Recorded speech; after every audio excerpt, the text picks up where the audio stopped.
மூன்றாவது மாதம் துவக்கமாக இருக்கிறதுனால ஒரு வாக்குத்தத்தத்தை கொடுத்து விட்டு கர்த்தருடைய வார்த்தைக்குள் கடந்து செல்ல இருக்கின்றேன். எல்லோரும் எடுத்துக்கொள்ளுங்கள். மல்கியாவின் புஸ்தகம் 3ஆம் அதிகாரம் 2ஆம் வசனம்.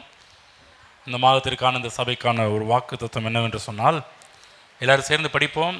ஆனாலும் என் நாமத்துக்கு பயந்திருக்கிற உங்கள் மேல் நீதியின் சூரியன் உதிக்கும், அதன் செட்டைகளின் கீழ் ஆரோக்கியம் இருக்கும், நீங்கள் வெளியே புறப்பட்டு போய் கொளுத்த கன்றுகளைப் போல வளருவீர்கள். எல்லோரும் படித்த மாதிரி தெரில, எடுத்துக்கிட்டிங்களா? மல்கியா எங்கே இருக்குன்னு கேட்குறீங்களா? எங்கள் வீட்டுக்கு பின்னாடி. பழைய ஏற்பாட்டின் கடைசி புஸ்தகம் எடுத்துக்கொள்ளுங்கள். கடைசி அதிகாரம், பழைய ஏற்பாட்டுடைய கடைசி அதிகாரம். சேர்ந்து படிப்போம். மல்கியா 4:2 படிப்போம். ஆனாலும் என் நாமத்துக்கு பயந்திருக்கிற உங்கள் மேல் நீதியின் சூரியன் உதிக்கும், அதன் செட்டைகளின் கீழ் ஆரோக்கியம் இருக்கும், நீங்கள் வெளியே புறப்பட்டு போய் கொளுத்த கன்றுகளைப் போல வளருவீர்கள். ஆமென். கர்த்தருடைய வார்த்தையிலிருந்து தேவன் சொல்கிற ஒரு காரியம், அவன் அதன் செட்டைகளின் கீழ், நீதியின் சூரியன் செட்டைகளின் கீழ், நாமத்திற்கு கீழாக ஆரோக்கியம் இருக்கும். ஆரோக்கியம் உண்டு, நீங்கள் வெளியே புறப்பட்டு போய் கொளுத்த கன்றுகளைப் போல வளருவீர்கள். ஆமென். கொளுத்த கன்றுனுமே இந்த வலது பக்கம் இடது பக்கம் பெரிய கறி போடுற ஆடுன்னு அப்படி நினச்சிக்காதீங்க. எல்லா விதங்களிலும் கொழுப்பீர்கள், கொளுத்து போவீர்கள் அப்படின்ற ஒரு அர்த்தம் சொல்லப்பட்டிருக்கிறது. நீங்கள் வளருவீர்கள். ஆமென். சரி, இன்றைக்குரிய கர்த்தருடைய வார்த்தை நேராக போவோம்.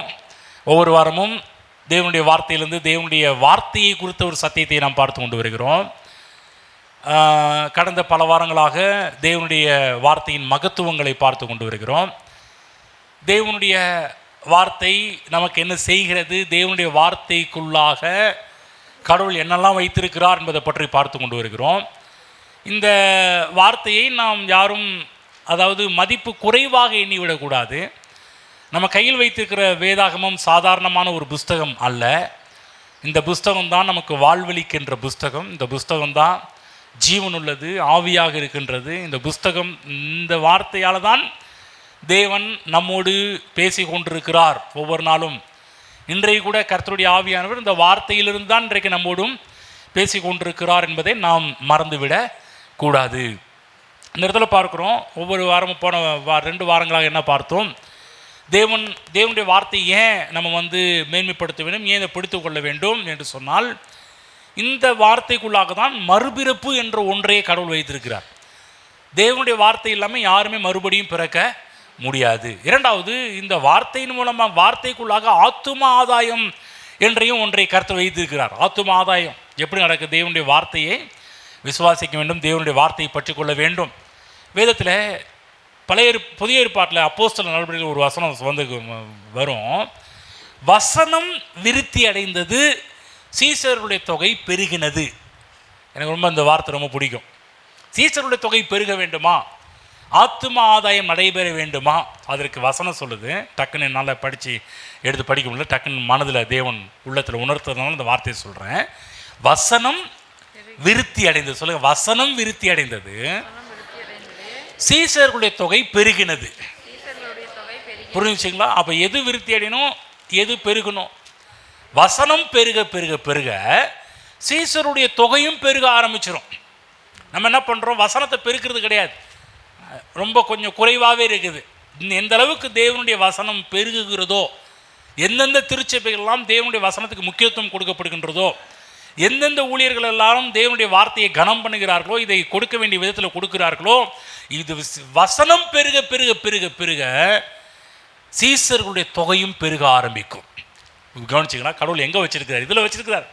வசனம் பெருகணும், சீசருடைய தொகையும் பெருக வேண்டும் என்பது தேவனுடைய திட்டமாக இருக்கிறது. முதலாவது மறுபிறப்பு, இரண்டாவது ஆத்தும ஆதாயம் ஆத்தும ஆதாயம் எதில் வைத்திருக்கிற? கர்த்தருடைய வார்த்தையில் வைத்திருக்கிறார். மூன்றாவது ஆசீர்வாதத்தை பற்றி படித்தோம். இந்த வார்த்தைக்குள்ளாக தான் கடவுள் ஆசீர்வாதத்தை வச்சிருக்க, வேற எங்கேயும் இல்லை. நீங்கள் வேற ஏதாவது நினச்சி வந்தீங்கன்னா அது தப்பாக நினைக்கிறீங்கன்னு அர்த்தம். ஆசீர்வாதம் எங்கள் கையில் கிடையாது. ஏதாவது அவர் கையை கொண்டு வந்து எங்கள் தலைமையில் வச்சா ஏதாவது நடக்கும்னு நினச்சிங்கன்னா ஒன்றும் கிடையாது. இருக்கிற அழுக்கோடு இப்போ தொட்டு இதில் கொஞ்சம் அழுக்கெல்லாம் ஒட்டியிருக்கோம், தொடுறேன், அதை தொடுறேன், இதை தொடுறேன், இந்த அழுக்கோட உங்கள் தலைமையில கொஞ்சம் எக்ஸ்ட்ரா நான் அழுக்க சேர்த்துட்டு போகிறேன், அவ்வளோதான். இந்த கையில் ஒன்றும் கிடையாது. எல்லோரும் சொல்லுங்கள், பக்கத்தில் பார்த்து அவர் கையில் ஒன்றும் இல்லைங்களா? புரியுச்சா? எங்கள் கால்லையும் ஒன்றும் இல்லை. எப்படியாவது ஐயா வந்து எங்கள் காலில் அவருடைய பாதத்தை எங்கள் வீட்டில் வச்சுட்டு போனால் எங்கள் வீட்டில் வராத விமோச்சனம்லாம் வந்துடும் நீங்கள் நினச்சிங்கன்னா அதையும் தப்பாக புரிஞ்சுக்கிறீங்க. எல்லா அழுக்கையும் கூட என்னன்னா உங்கள் வீட்டில் எக்ஸ்ட்ரா இன்னும் கொஞ்சம் அழுக்கு செய்கிற, அவ்வளோதான், வேறு ஒன்றும் இல்லை. எங்கள் கால்லையும் கிடையாது, எங்கள் கையிலையும் கிடையாது. தேவனுடைய வார்த்தைக்குள்ளாக தான் கடவுள் ஆசீர்வாதத்தையே வைத்திருக்கிறார். இந்த வார்த்தை உங்கள் மண்டைக்குள்ளே போகணும், உங்கள் இருதயத்துக்குள்ளே, உங்கள் மனதுக்கு போகணும், இருதயத்துக்கு போகணும். எந்த அளவுக்கு தேவனுடைய வார்த்தைக்கு நீங்கள் மதிப்பு மரியாதை கொடுக்கிறீர்களோ அந்த அளவுக்கு நீங்கள் ஆசீர்வாதத்தை பெற்றுக்கொள்ள முடியும். புரியுதுங்களா? நல்லா புரிஞ்சுக்கோங்க. ஏன்னா நம்ம நினைக்கிறோம் ஆசீர்வாதம் இங்கே இருக்குது அங்கே இருக்குதுன்னு நினச்சிட்டு இருந்தீங்கன்னா தப்பு. இங்கே போனால் ஆசீர்வாதம் கிடைக்கும், அங்கே போனால் ஆசீர்வாதம் கிடைக்கும் நீ நினச்சிட்டு இருந்தீங்கன்னா சில பேர் சொல்லுவாங்க ஆசீர்வாத கூட்டம்னே வைப்பாங்க. அந்த ஆசீர்வாதம் கூட்டத்துக்கு போனால் ஆசீர்வாதம் கிடைக்குன்னு நினச்சிட்டிங்கன்னா நீங்கள் தப்பான எண்ணம் கொள்கிறீர்கள். அப்போ எங்கே ஆசீர்வாதத்தை வச்சிருக்கிறார் நல்லா புரிஞ்சுக்கணும். எல்லாமே அவருடைய வார்த்தைக்குள் இருக்கிறது. ஐஸ்வர்யம், அடுத்தது ஐஸ்வர்யத்தை பற்றி படித்தோம். அந்த ஐஸ்வர்யம் எங்கே இருக்குது? அதுவும் தேவன் வார்த்தைக்குள்ளாக தான் வைத்திருக்கிறார். இன்றைக்கு ஐந்தாவதாக நம்ம என்ன பார்க்க போகிறோம்? இந்த வார்த்தைக்குள் தேவன் என்னத்தை வச்சிருக்கிறார்? நமக்கு வேண்டிய சரீர சுகம். அதான் படித்தோம் இல்லையா? சட்டைகளின் கீழ் ஆரோக்கியம் இருக்கும். சரீர சுகம். இந்த சரீர சுகம் எங்கே இருக்குது என்று சொன்னால் அதுவும் இந்த வார்த்தைக்குள்ளாக தான் தேவன் வைத்திருக்கிறார். உங்களுக்கு சுகம் வேண்டுமா? நன்றாக கவனித்துக் கொள்ளுங்கள். உங்களுக்கு சுகம் வேணும்னா கடவுள் வந்து உடனே மாத்திரை எழுதி டாக்டர் வந்து டிஸ்கிரிப்ஷனில் எழுதி கொடுக்குற மாதிரி இருந்தால் இப்போ பிடிச்சிக்கப்பா, நீ போய் என்ன பண்ணு, இந்த மெடிக்கலில் போய் இதை வாங்கி சாப்பிட்டீங்கன்னா தலைவலி போகும், வயிற்று வலி போகும், காய்ச்சல் போகும், இப்படிலாம் டாக்டருங்க சில இதெல்லாம் எழுதி கொடுக்குற மாதிரி நான் ஏதோ உங்களுக்கு எழுதி கொடுக்குறதுக்காக இல்லை. தேவன் அப்படி எழுதி கொடுக்குறது கிடையாது. தேவன் வந்து ஏதோ சும்மா இங்கே போய் வாங்கிக்க, இந்த ஹாஸ்பிட்டலில் போய் வாங்கிக்க, அந்த ஹாஸ்பிட்டலில் போய் வாங்கிக்க அப்படின்னு கடவுள் அனுப்புறது கிடையாது. சரீர சுகத்துக்கு தேவன் அவருடைய வார்த்தையின் மூலமாக நம்மை இன்றைக்கும் கர்த்தர் சுகமாக்கி கொண்டே வருகிறார். டிவைன் ஹீலிங், தெய்வீக சுகம். தெய்வீக சுகம் எங்கே இருக்கிறது? கர்த்தருடைய வார்த்தைக்குள்ளாக இருக்கிறது. ஆகவே இன்றைக்கு சுகத்தை பற்றி பார்க்க போகின்றோம், ஆரோக்கியத்தை பற்றியும் நம்ம பார்க்க போகின்றோம். இப்போ ஐந்தாவது பேசப்படுகின்ற ஒரு காரியம், வார்த்தைக்குள் தேவன் சரீர சுகத்தை வைத்திருக்கிறார். ஒருவேளை இந்த நாளிலே நீங்கள் பலவீனமாக வந்திருக்கலாம், சுகவீனமாக வந்திருக்கலாம், வியாதியோடு வந்திருக்கலாம், பல பலவீனத்தோடு வந்திருக்கலாம். நீங்கள் வசனத்தை நீங்கள் நல்லா கவனிச்சுக்கிட்டே வந்தீங்கன்னா நான் சொல்கிறேன், ஒரு இனம் புரியாத ஒரு தெய்வீக வல்லமை உங்கள் சரீரத்தில் ஊடுருவதை நீங்கள் பார்க்க ஆரம்பிப்பீர்கள். நல்லா புரிஞ்சுக்கணுங்க. இந்த வசனம் இல்லாமல் சுகம் யாருக்கும் இல்லை. இங்கே தான் சுகத்தை கர்த்தர் வச்சிருக்கிறார். இதை யார் கேட்குறாங்க, மனதில் கொண்டு போய் வைக்கிறார்கள், அதை வாயில யார் உச்சரிக்கிறார்கள் என்பதை பொறுத்து தான் சரீர சுகம் அவர்களுக்கு உண்டாகிறதா உண்டாகவில்லையா என்பதை தெரிந்து கொள்ள முடியும். தேவனாகிய கர்த்தர் இஸ்ரவேல் என்று சொல்லக்கூடிய ஒரு கூட்ட ஜனங்களை பார்த்தீங்கன்னா அவர்களுக்காக தேவன் பாலும் தேனும் ஓடுகின்ற நலமும் விசாலமுமான கானான் என்று சொல்லக்கூடிய ஒரு அற்புதமான ஒரு தேசத்தை அவங்களுக்காக ஆயத்தம் செய்து வைத்திருந்தார். ஆனால் இந்த கானானுக்கு போகிறதுக்கு முன்னாடி கர்த்தர் அவங்கள வந்து மோசே என்ற ஒரு ஊழியக்காரர் மூலமாக அழைக்கிறார். அழைத்து வெளியே கூட்டிகிட்டு போகிறாரு. கிட்டத்தட்ட அவங்க வந்து பார்த்திங்கன்னா கானானுக்கு போகணுன்னா கிட்டத்தட்ட ஒரு மெதுவாக நடந்தால் கூட 40 நாட்களில் போக முடியும். ஆனால் மெதுவாக நடந்து 40 நாட்கள் போக முடியல. கிட்டத்தட்ட 40 வருடங்கள் 40 ஆண்டுகளாக அவர்கள் அலைந்து திரிந்தார்கள். கவனமாக கேளுங்க, 40 ஆண்டுகளாக அலைந்து திரிந்தார்கள். ஒரு நாள் கிடையாது, 2 நாள், 40 வருடம். இன்னும் சொல்லப்போனால் ஒரு ஜென்ரேஷன், ஒரு தலைமுறை, ஒரு சந்ததி என்று கூட சொல்லலாம். ஒரு தலைமுறையே அந்த வனாந்தரத்தில் நடந்து திரிகின்றது. ஆனால் கவனமாக கேளுங்க, இந்த மக்கள் 40 வருடம் வனாந்தரத்தில் அலைந்து திரிவதற்கு காரணமே அவருடைய அவிசுவாசம், அவர்கள் பேசின பேச்சு, தப்பான ஒரு வார்த்தைகள். இது நிமித்தமாக தான் அவர்கள் எல்லாருமே வனாந்தரத்திலேயே, அதாவது சுத்தின இடத்துலேயே சுற்றிட்டு இருக்கிறது. ஒரு பெரிய ஒரு அவல நிலை பார்த்தீங்கன்னா, சுத்தின இடத்துல ஒரு சுற்றுறாங்க பாருங்கள், அதை காட்டிலும் ஒரு கேடு கட்ட நிலைமை யாருக்கும் வரக்கூடாது. சொல்லுவாங்க, என்னங்க ஆரம்பித்த இடத்துல திரும்ப வந்து நிற்கிறேன், என்னங்க திரும்ப ஆரம்பித்த இடத்துல வந்து நிற்கிறேனே, ஒரு ப்ராக்ரஸ் கூட கிடையாது, ஒரு முன்னேற்றம் கூட கிடையாது, திரும்ப அங்கே வந்து நிற்கிறேன்னு சொல்லுவாங்க. அந்த மாதிரி தான் இந்த இஸ்ரவேல் ஜனங்கள் சுற்றின இடத்துலேயே சுற்றி வந்துட்டு இருக்கிறாங்க. இதில் ஒரு பியூட்டி என்ன அப்படின்னு சொல்லி பார்க்கும்போது, இதில் சிறப்பு என்னன்னு சொல்லி பார்க்கும்போது, இந்த ஜனங்கள் அவிசுவாசம் மற்றும் தேவனுடைய வார்த்தையின் மீது வைத்த சந்தேகம், மற்ற காரியத்தெல்லாம் அவங்க தேவனுடைய வார்த்தை கொடுக்க வேண்டிய மரியாதை அவங்க கொடுக்காமல் போனாலும் கடவுள் எப்படி அவங்க மேலே இருந்தார், கடவுள் அவங்களுக்கு எப்படி நல்லவராக இருந்தார் என்பதை பற்றி தான் இன்றைக்கி ஒரு சில காரியத்தை சொல்ல போகின்றேன். இந்த ஜனத்தில் பாருங்கள், கிட்டத்தட்ட 30 லட்சம் ஜனங்கள் கணக்கு போட்டோம்னா 6 லட்சம் புருஷர்கள்னு வரும். 6 லட்சம் கிளம்பும் போதே 6 லட்சம் புருஷர்கள், அவங்க மனைவிமாரை சேர்ந்தா கிட்டத்தட்ட 12 லட்சம் இல்லைங்களா? 6 + 6 12. ஒரு குடும்பத்துக்கு ஒரு 2 பிள்ளைங்க இருந்தால் கூட, ஏன்னா இஸ்ரவேல் ஜனங்கள் பார்த்தீங்கன்னா பைபிளில் போடப்பட்டிருக்குது, அவர்கள் பழுகி பெருகினார்கள் போடப்பட்டிருக்குது. அப்படின்னு பார்த்தா கூட எங்கேயோ போய் நிற்கிது. அது 2 வீட்டுக்கு 2ன்னு கணக்கு போட்டால் கூட மொத்தம் 24 லட்சம் ஜனங்கள். இவர்கள் இல்லாமல் எகிப்திய ஜனங்களும் இவங்க கூட போயிருக்கிறாங்க. கடவுள் பண்ண அற்புத அதிசயங்களை பார்த்து பிற்பாடு நாங்களும் உங்களை பின்பற்றுகிறோம், நாங்களும் எங்களுக்கும் இந்த ஆண்டவர் வேண்டும் என்று சொல்லி எகிப்திய ஜனங்கள் கூட இந்த ஆண்டவரை பின்பற்றி அவர்களும் போயிருக்கிறாங்க. கிட்டத்தட்ட கணக்கு போட்டால் கிட்டத்தட்ட 30 தோராயமாக 30 லட்சம் ஜனங்கள் சொல்கிறோம். ஆனால் அதற்கு மேற்பட்ட ஜனங்கள் தான் இருந்திருப்பார்கள் என்று சொல்லி சரித்திர ஆசிரியர்கள் இதை வர்ணிக்கிறார்கள், இதை சொல்லுகிறார்கள். ஆனால் ஒரு பியூட்டி என்ன அப்படின்னு சொல்லும்போது, 30 லட்சம் ஜனங்கள் 40 வருடம் கடந்து கொண்டிருக்கிறார்கள். ஆனால் இவர்கள் யாரும் பலவீனப்படவில்லை. ஒரு வசனம் படிப்போம். சங்கீதம் 105 37 வசனம் போயிட்டு வாங்க பார்க்கலாம். படிங்க. 105 சங்கீதம் 37 வசனத்திலே பிற்காலங்களிலே சங்கீதக்காரர் அதை எழுதி வைத்திருக்கிறார். தேவன் இந்த ஜனங்களை எப்படி நடத்தினார், இந்த ஜனங்களை எப்படி இவங்களை கொண்டு வந்தார் என்பதை பற்றி பார்க்கும்போது ஒரு ஃபைனல், ஒரு கன்க்ளூஷன், ஒரு இதை சொல்கிறாரு பாருங்க. ஒரு தேவனை உயர்த்தி சொல்கிற ஒரு காரியம். படிங்க. 105 37 வசனம். அப்பொழுது அவர்கள் வெள்ளியோடும் பொன்னோடும் புறப்பட பண்ணினார். கவனிங்க, அவங்க எப்படி கடவுள் எப்படி அவங்களை புறப்பட பண்ணினாராம்? வெள்ளியோடும் பொன்னோடும் அவர்களை புறப்பட பண்ணினார். அவர்கள் கோத்திரங்களில் பலவீனப்பட்டவன் ஒருவனும் இருந்ததில்லை. அவர்கள் கோத்திரங்களில் 12 கோத்திரங்களில் பலவீனப்பட்டவன் ஒருவனும் இருந்தது இல்லை.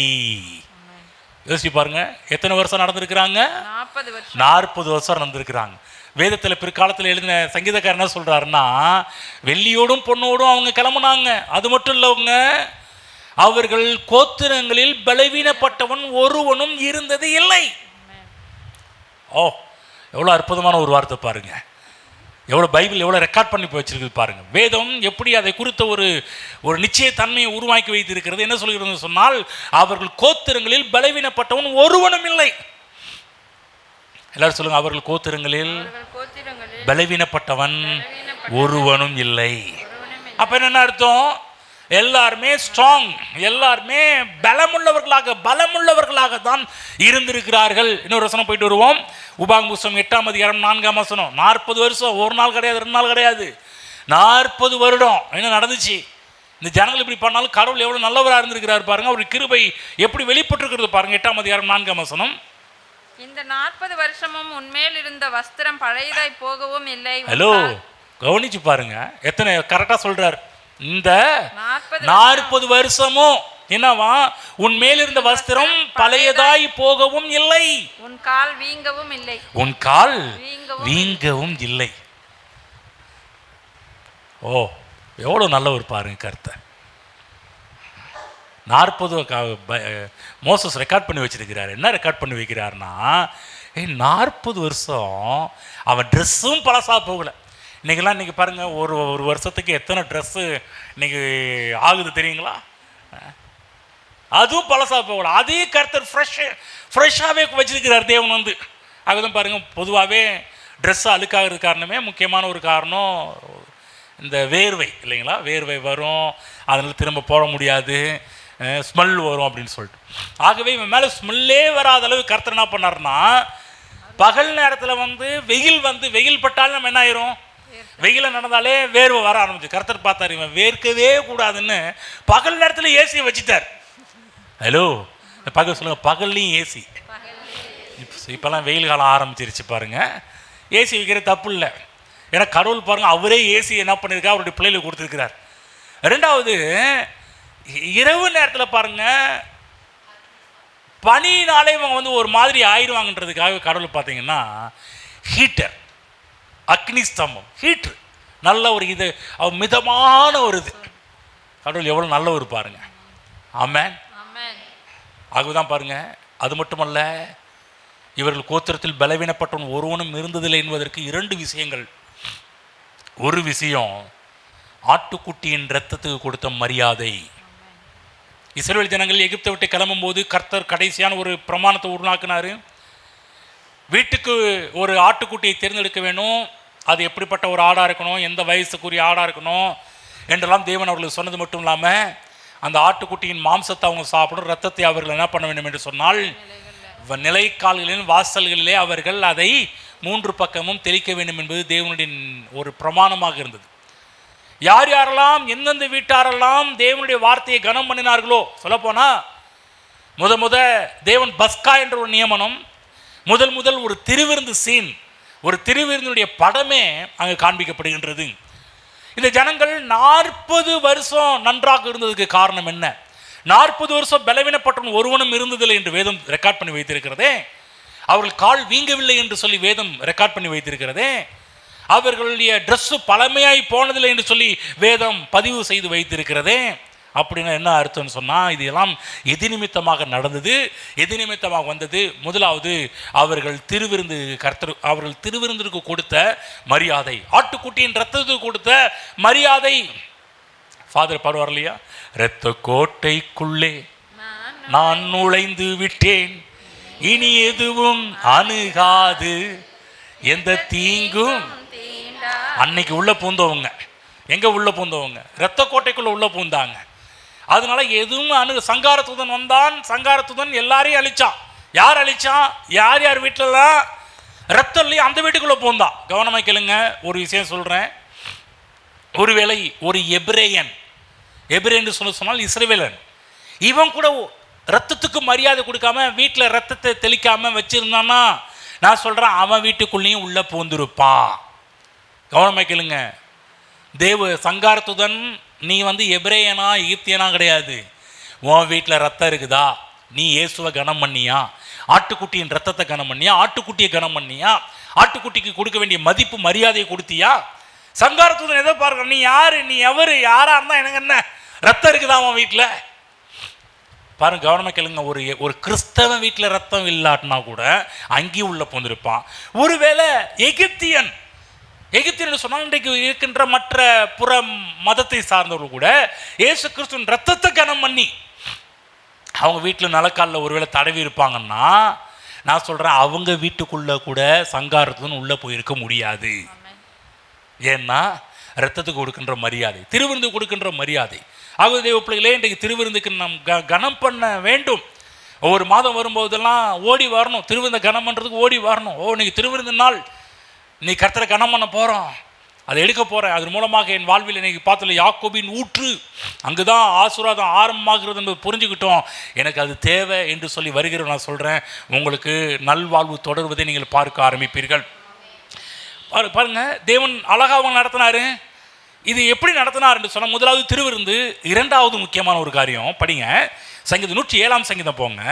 105ஆம் சங்கீதம் படிச்சிங்களா? இப்போ 107ஆம் சங்கீதம் போங்க, 20ஆம் வசனம் படிப்போம். எப்படி அவர்களை சுகமாக்கினார், எப்படி அவர்கள் கோத்திரத்தில் பலவீனப்பட்டவன் இல்லை. முதலாவது திருவிருந்து. இரண்டாவது முக்கியமான ஒரு காரியம் என்னன்னு சொன்னா படிப்போம். அவர்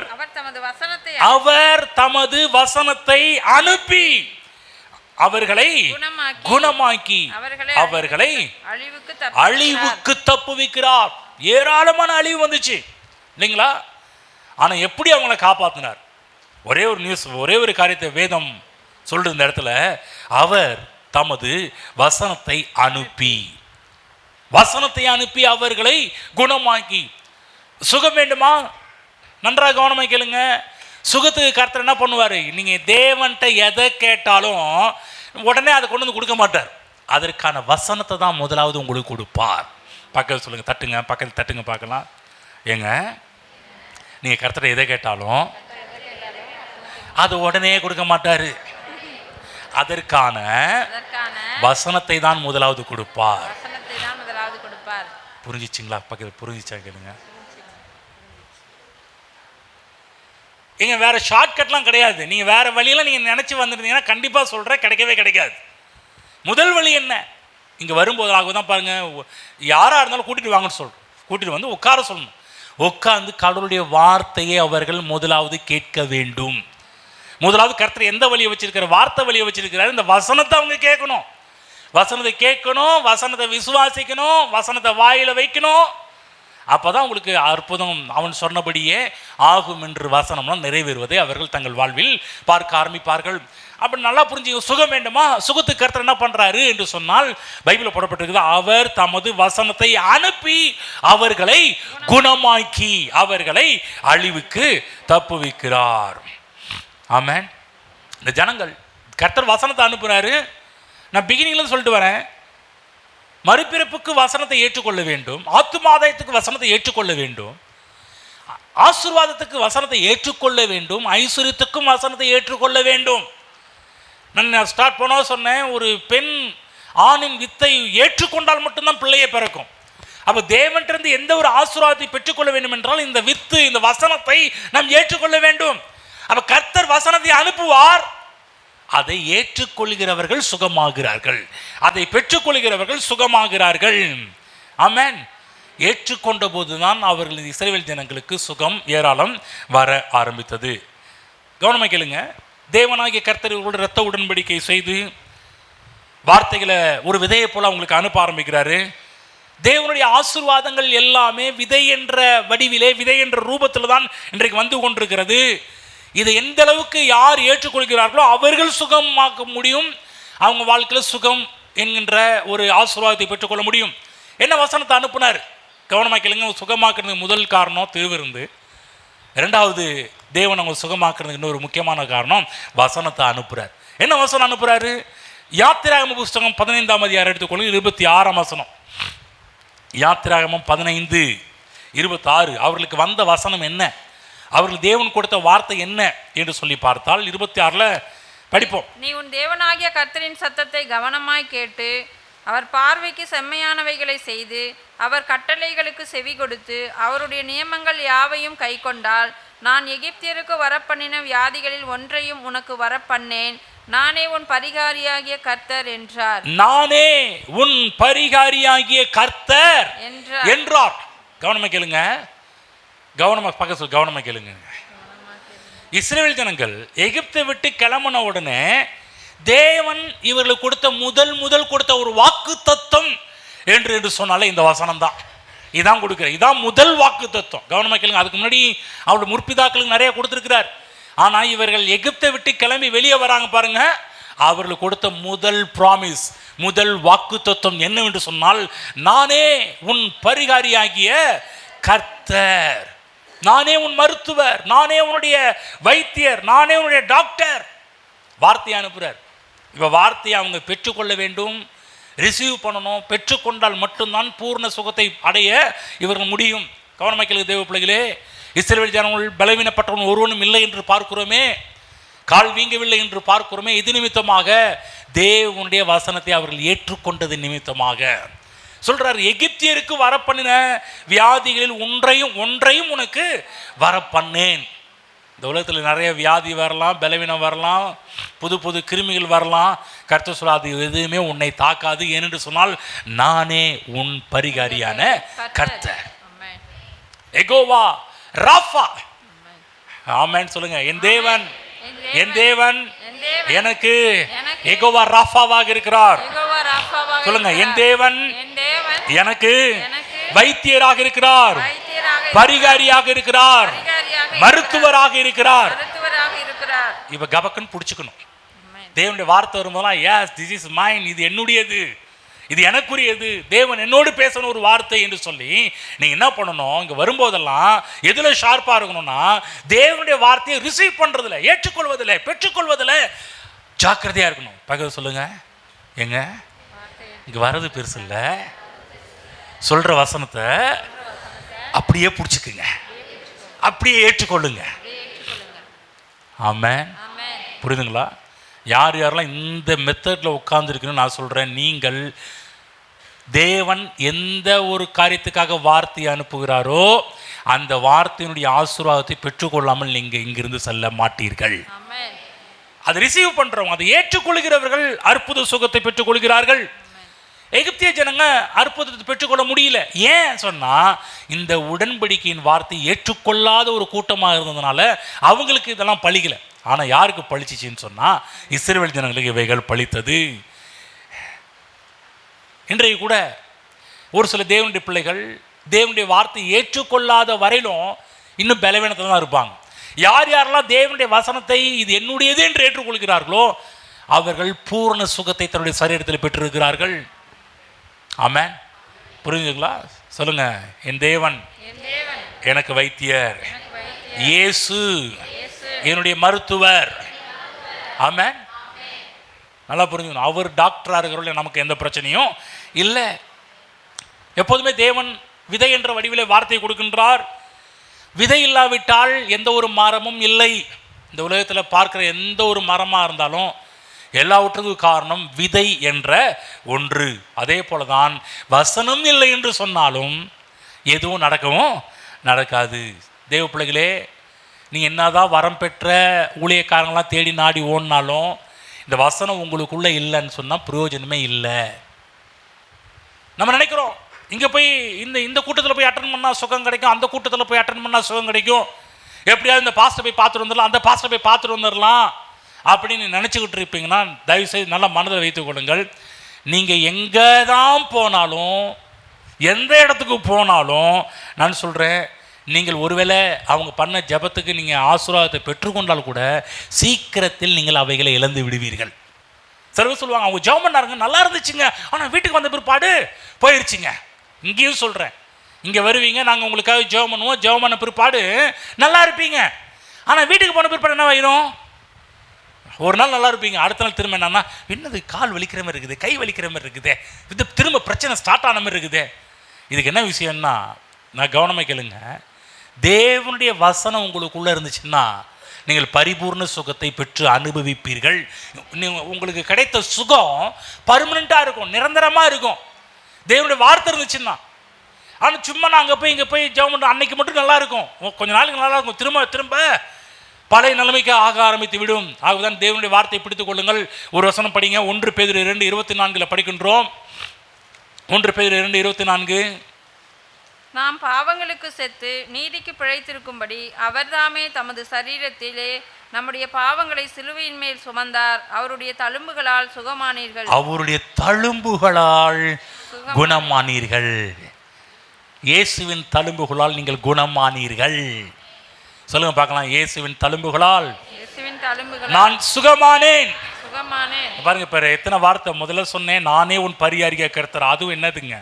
உங்க சுகத்துக்கான வார்த்தை. இரண்டாவது ஒரு வார்த்தை, இயேசுவின் தழும்புகளால் நான் சுகமானேன். சுகமாக போறீங்கன்னு கிடையாது. சுகமாக போறேங்க, சுகமாக போறேங்க இல்ல, சுகமானேன். இங்க வர நீங்க வார்த்தையை மாற்றணும். நல்லா இருவங்க, நல்லா இருக்கிறேன், எப்படியும் நல்லா இருவங்க, எப்படியும் நல்லது நடக்கும், நல்லது நடந்துருச்சு. என்றைக்கு கர்த்தராகிய இயேசு கிறிஸ்து கல்வாரி சிலுவைக்கு போனாரோ அன்றைக்கே நம்முடைய தரித்திரம், நம்முடைய வியாதி, நம்முடைய சாபம் எல்லாவற்றிற்கும் சிலுவையில் தேவன் முடிவு கட்டிவிட்டார். அன்றே நாம் சுகமாகி விட்டோம்.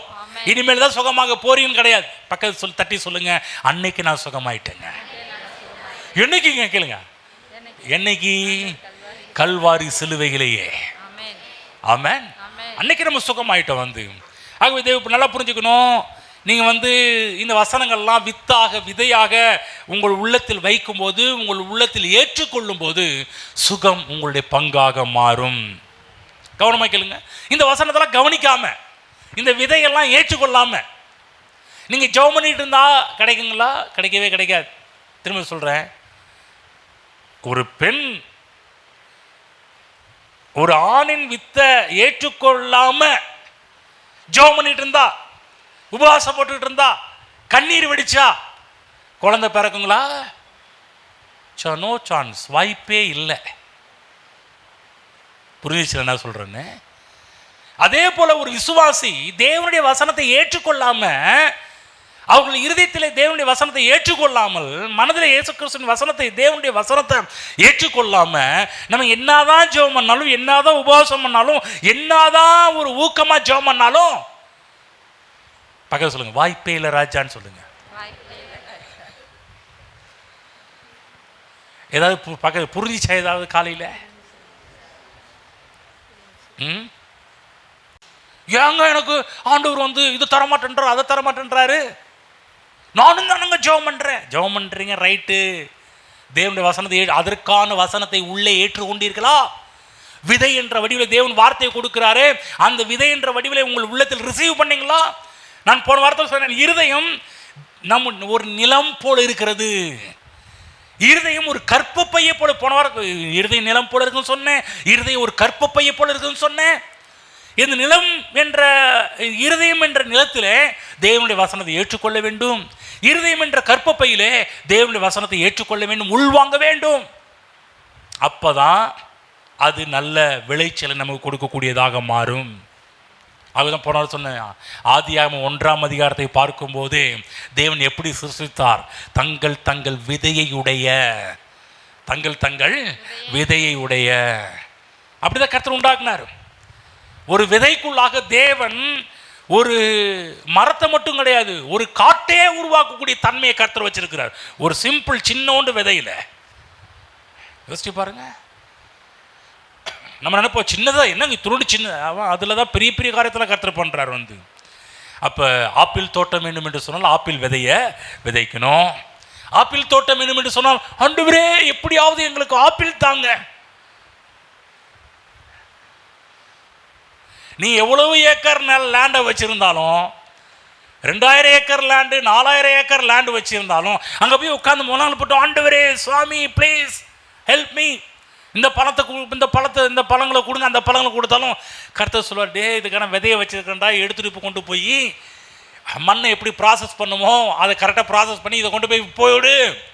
அப்போ தான் அதனுடைய ஈல்டை பார்க்க முடியும், விளைச்சலை நீ பார்க்க முடியும். என்னதான் ஜெபம் பண்ணாலும் ஒரு பிரயோஜனம் பார்க்க சொல்லுங்கள்.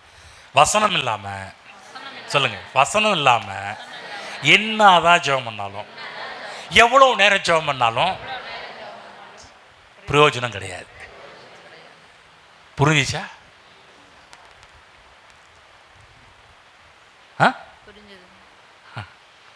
ஆகவே வெரி வெரி இம்பார்ட்டன்ட், மிக மிக முக்கியமானது வசனம். நீங்க ஜெபம் பண்ற ஜெபத்தில் வசனம் மட்டும் இருந்துச்சுன்னா நான் சொல்றேன் அது பயங்கர பவர்ஃபுல்லான ஒரு ப்ரேயரா இருக்கும். வசனத்தை வந்து அப்ப மட்டும் யூஸ் பண்ணிட்டு போக கூடாதுங்க. அந்த வசனத்தை இருதயத்தில் வைக்க வேண்டும். அதுக்கு இந்த வசனத்தை இருதயத்தில் விதைக்கிறது மட்டும் இல்லை, ஒரு ஆப்பிள் விதையை விதைக்கிறது மட்டும் இல்லை, அதுக்கு ப்ராசஸ் பண்ணணும். ஒவ்வொரு நாளும் உரம் போடணும், நீர் பாய்ச்சணும், சில வேலையெல்லாம் நம்ம கரெக்டாக செஞ்சுக்கிட்டே இருக்கணும். அப்போ தான் நல்ல ஒரு விளைச்சல் நம்ம பார்க்க முடியும். என்றைக்கும் விதையை விதைச்சிட்டு நீங்கள் போயிட்டு ஒரு பிரயோஜனம் கிடையாது. தினந்தோறும் என்ன பண்ணணும்? அந்த வசனத்தை பேசணும். சுகம் வேண்டுமா? இயேசுவின் தழும்புகள் நான் சுகமானேன், இயேசுவின் தழும்புகள் நான் சுகமானேன் பேசிக்கிட்டே இருக்கணும், சொல்லிகிட்டே இருக்கணும். நீங்கள் சொல்ல சொல்ல உங்களுக்குள்ள நம்பிக்கை உருவாகும், விசுவாசம் பெரிய அளவில் விசுவாசம் எடுக்க ஆரம்பிக்கும். அந்த விசுவாசம் உங்களுக்கு கை கொடுக்க ஆரம்பிக்கும். திரும்ப சொல்கிறேன், இருதயத்தில் வசனத்தை விதைக்க வேண்டும், மனதில் வைக்க வேண்டும், திங்க் பண்ணிட்டே யோசிச்சுட்டு இருக்கணும். அது மட்டுமல்ல, வாயில் அந்த வசனத்தை, தேவன் கொடுத்த வசனத்தை பேசி கொண்டே இருக்க வேண்டும். நம்ம என்ன பண்ணுறோம்? இந்த ஞாயிற்றுக்கிழமை போச்சுன்னா அடுத்த ஞாயிற்றுக்கிழமை தான் ஞாபகமே வரும். ஓ, நீ சர்ச் இருக்குல்ல,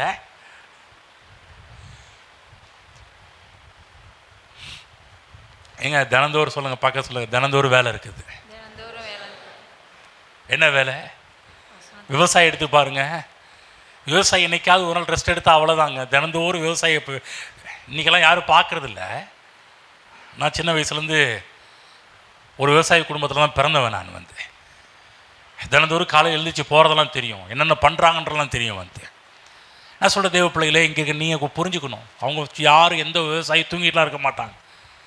எல்லா விவசாயம் காலையில் சீக்கிரம் எழுந்திரிச்சு சீக்கிரம் வயலுக்கு போவாங்க. போய் என்னென்ன செய்ய வேணுமோ அந்த ப்ராசஸ்லாம் அதற்கான ஒழுங்குமுறைகள்லாம் கரெக்டாக பண்ண ஆரம்பிச்சிடுவாங்க. ஆமென். அதே போல தான் தேவ பிள்ளைகளே, தேவனுடைய வார்த்தை உங்கள் இருதயம் என்ற நிலத்தில் விழுந்திருக்கிறது. சும்மா விட்டு விடாதீர்கள். சும்மா விட்டுட்டிங்கன்னா அது யாரோ தூக்கிட்டு போயிடுவாங்க. வந்து பறவைகள் தூக்கிட்டு போயிடும், கவலைகளும் நெருக்கங்களும் அதை வந்து இடித்து ஒன்றுமில்லாமல் போட்டுரும். வந்து தேவனுடைய வசனத்தை இருதயத்தில் விதைத்தது மட்டுமல்ல, அதை கொஞ்சம் கவனம் செலுத்தி அதை பராமரிக்க வேண்டும். எப்படி தேவன் ஏதேன் தோட்டத்தை கொடுத்து இதை பராமரித்து பாதுகாத்து பராமரித்துக்கொள் என்று சொல்லி தேவன் ஆதாமுக்கு கட்டளையிட்டார். இன்றைக்கும் அதே தேவன் நம்மளை பார்த்து சொல்கிறாரு, ஆதாமுக்கு அன்னைக்கு தோட்டத்தை கொடுத்து விதையை கொடுத்து வந்தேன், அன்னைக்கு பராமரிக்க சொல்லியிருந்தேன், பாதுகாக்க சொன்னேன். இன்றைக்கும் அதே ப்ராசஸ் தான் தேவன் வச்சிருக்கிறார். ஹலோ, பக்கம் புரிஞ்சிச்சான்னு கேளுங்க. என்ன புரிஞ்சிச்சா? அன்னைக்கு தேவன் ஆதாம்கிட்ட என்ன சொன்னார்? இந்த தோட்டத்தை பண்படுத்தி காத்துக்கொள். சொல்லுங்க, பண்படுத்தி காத்துக்கொள். யார் சொன்னது? தேவனாகிய கர்த்தர் ஆதாமை பார்த்து சொன்னார். இன்றைக்கும் அதே தேவனாகிய கர்த்தர் உங்கள் ஊழியக்காரன் மூலமாக பேசிக் கொண்டிருக்கிறார். தோட்டத்தை பண்படுத்தி பாதுகாத்துக்கொள். தேவனுடைய வார்த்தை உங்கள் இருதயத்துக்குள் சென்று கொண்டிருக்கிறது. அதை பண்படுத்த வேண்டும், அதை தினந்தோறும் பாதுகாத்துக் கொள்ள வேண்டும். அந்த வசனம் வெளியே போகாத அளவுக்கு பாதுகாத்துக் கொள்ள வேண்டும். எப்படி வெளியே போகும்? சில கவலைகள், சில தேவையில்லாத எண்ணங்கள், சில யூடியூப் சேனல்கள், சில டாக்டர் ரிப்போர்ட்டுங்க, இப்படி ஆயிரும் அப்படி ஆகும். என்ன ரிப்போர்ட் வந்தாலும் நீங்கள் விடாப்படியா இருக்கணும். இயேசுவின் தழும்புகள் நான் குணமானேன். அந்த இடத்த விட்டு நவரவே கூட. யார் என்ன சொல்லணும்? உங்க சரீரமே எழும்பி சில சிம்டம்ஸை உருவாக்கும். நீங்க சொல்லணும், இயேசுவின் தழும்புகளால் நான் சுகமானேன். தேவன் வார்த்தையை கொடுத்திருக்கிறாரு. அந்த வார்த்தையை பண்படுத்த வேண்டும், அதை காத்து கொள்ள வேண்டும். ஆமென். ஆகவே பெரிய பெரிய தோட்டங்கள் எல்லாமே சின்ன சின்ன விதைக்குள்ளாக தான் தேவன் வைத்திருக்கிறார். கடுகு விதை சிறியதாக இருக்கும், ஆனால் அது வளரும்போது அது சகல விதைகளிலும் சின்னது, ஆனால் வளரும்போது பெரிய அளவுக்கு வளரும் என்று கர்த்தர் சொல்லியிருக்கிறார். பைபிள் படிப்போம். மார்க் 4:31 அதை பற்றி சொல்றார். படிங்க. மார்க் 4:31. அது கடுகு விதைக்கு ஒப்பாய் இருக்கிறது. அது ஒரு கடுகு விதைக்கு ஒப்பாய் இருக்கிறது. பூமியில் விதைக்கப்படும் போது பூமியில் உள்ள சகல விதைகளிலும் சிறிதாய் இருக்கிறது. விதைக்கப்பட்ட பின்போ அது வளர்ந்து சகல பூண்டுகளிலும் பெரிதாகி ஆகாயத்து பறவைகள் அதனுடைய நிழலின் கீழ் வந்தடையத்தக்க பெரிய கிளைகளை விடும் என்றார். பாத்தீங்களா எவ்வளவு பெருசா மாறும்னு சொல்லப்பட்டிருக்குது. அப்ப இயேசு கிறிஸ்து விதையை தேவனுடைய வசனத்துக்கு ஒப்பிடுகிறதை நாம் பார்க்கின்றோம். விதை தேவனுடைய வசனம் என்று வேதத்தில் நான் போன வாரத்தில் காமிச்சேன்.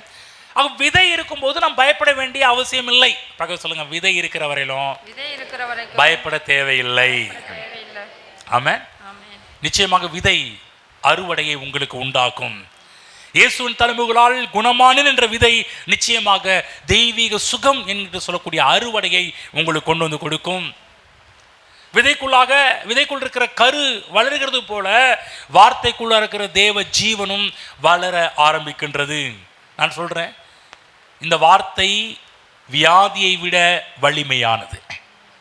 பக்கத்துல சொல்ல, தேவனுடைய வார்த்தை உங்களுக்குள்ளாக இருக்கிற வியாதியை விட வலிமையானது, சக்தி வாய்ந்தது, பலன் உள்ளது. பைபிள் போடப்பட்டு நான் சொல்லுகிற வார்த்தைகள் ஆவியாயும் ஜீவனாயும் இருக்கிறது என்று கர்த்தராகிய இயேசு கிறிஸ்து சொல்லியிருக்கிறாரு. சொல்லுங்க, தேவனுடைய வார்த்தைகள் ஆவியாயும் ஜீவனாயும் இருக்கிறது. பைபிளை பார்க்குறோம். மத்தேயு சுவிசேஷத்துக்கு நேரா போவோம். அங்கு அந்த வேத பகுதியில் பார்த்தீங்கன்னா 100க்கு அதிபதி என்று ஒருத்தன். அவங்க வேலைக்கு 100க்கு அதிபதி என்று சொன்னால் 100 பேருக்கு அவன் தலைவன், கேப்டன், தளபதி. இவனுடைய வேலைக்காரன் பார்த்தீங்கன்னா வியாதியாக இருக்கிறான். அது சாதாரணமான ஒரு வியாதி கிடையாது. அங்கு 100க்கு அதிபதி சொல்லும்போது என்ன சொல்கிறாரு பார்க்க, நான் படிக்கிறேன், நானே படிக்கிறேன். 8ஆம் அதிகாரம் 8ஆம் வசனம் படிக்கிறேன். 100க்கு அதிபதி அதுக்கு முன்னாடி 5 இயேசு கப்பர்நகமில் பிரவேசித்த போது 100க்கு அதிபதி ஒருவன் அவரிடத்தில் ஆண்டவரே, என் வேலைக்காரன் வீட்டிலே திமிர்வாதமாய் கிடந்து கொடிய வேதனைப்படுகிறான் என்று அவரை வேண்டிக் கொண்டான். யோசிச்சு பாருங்க, தளபதி, கேப்டன், 100க்கு அதிபதி, வேலைக்காரன் மேல அவ்வளவு கேர், கவனம். என்ன சொல்றாருன்னா, ஆண்டவரே கொடிய வேதனைப்படுறான். சில நம்ம வீட்டில் கூட யாராவது வியாதியில் கொடிய வேதனைப்படும் போது நம்மளால பார்க்கவே முடியாது. அவ்வளோ கஷ்டமா இருக்கும். சே, இப்படி கஷ்டப்படுறாங்களே, வேதனைப்படுறாங்கன்னு சொல்லிட்டு. இப்போ 100க்கு அதிபதி சொல்றாரு, கொடிய வேதனைப்படுறான் ஆண்டவரே சொல்லும்போது கர்த்தர் சொல்ற, இயேசு கிறிஸ்து அங்க என்ன சொல்றாருன்னா, அதற்கு இயேசு, சரிப்பா நான் அவனை சொஸ்தமாக்குவேன் என்றார். சொல்ற, சரி பரவாயில்ல. தேவன் இயேசு கிறிஸ்து மனதிறங்குகிறவர்.